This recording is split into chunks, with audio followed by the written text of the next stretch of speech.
Assalamualaikum warahmatullahi wabarakatuh ومرحبا بكم مرة أخرى.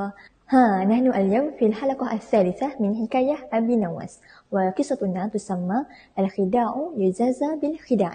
Maksudnya tipu dibalas tipu. Hal antum musta'idun? Hayya nabda. Okey, dalam sebuah hikayat ada seorang ahli yoga iaitu tokoh agama dalam kepercayaannya dan juga seorang pendeta berpakat untuk memperdaya Abu Nawas. Mereka datang ke rumah Abu Nawas yang ketika itu sedang menunaikan solat duha dan setelah Abu Nawas selesai, mereka berkata, "Ya Aba Nawas, hal turafiquna fi rihlah ar-ruhiyah?" Mereka mengajak Abu Nawas untuk mengikut mereka ke dalam satu perjalanan kerohanian. Dan Abu Nawas terus bersetuju. Keesokan harinya, mereka bertiga pun memulakan perjalanan.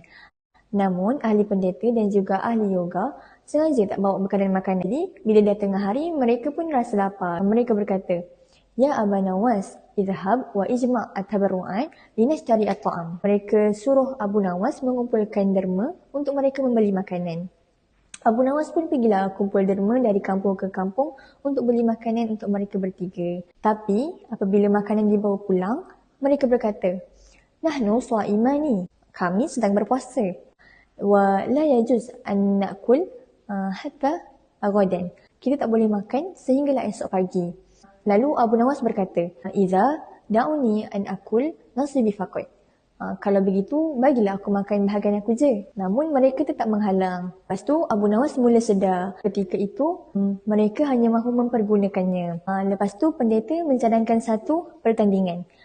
Siapa yang mendapat mimpi yang paling indah akan mendapat bahagian makanan yang paling banyak.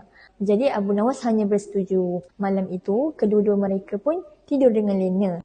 Tapi Abu Nawas langsung tak tidur. Beliau bangun dan menghabiskan semua makanan. Selepas itu barulah beliau tidur. Keesokan paginya, ahli yoga ni mula bercerita. "Ra'aitu fi manami jannah jamilah ka'annaha nirvana." Lepas tu pendeta pula cerita. "Wa ana ra'aitu mu'assis dini wa niltu barakatahu." Ahli yoga tadi cerita, "Saya melihat dalam mimpi saya sebuah taman yang cantik seperti nirvana." Dan ahli pendeta cerita yang dia jumpa dia punya pengasas agama dan mendapat keberkatan. Lepas tu tiba giliran Abu Nawas untuk bercerita. Beliau berkata, "Ra'aitu Nabi Allah Dawud alaihi salam faqala li, limadha lam tufti wa qad halla al-lail faqumtu wa akaltu jami'a at-ta'am." Maksudnya, aku pula bermimpi, aku jumpa dengan Nabi Allah Dawud. Baginda menyuruh aku untuk makan sebab hari dah malam. Bangun dan habiskan semua makanan. Lepas tu suasana terus sunyi.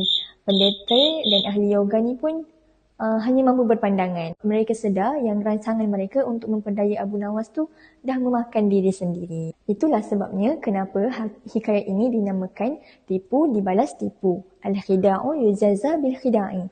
Kadang-kadang orang yang suka mengambil kesempatan atas orang lain akhirnya akan menerima balasan daripada perbuatannya sendiri. Baik, hadza faqat minni. Jumpa lagi di siri hikayat Abu Nawas yang seterusnya. Liqa fil halaqah al-qadimah. Wassalamualaikum warahmatullahi wabarakatuh. Ila liqa.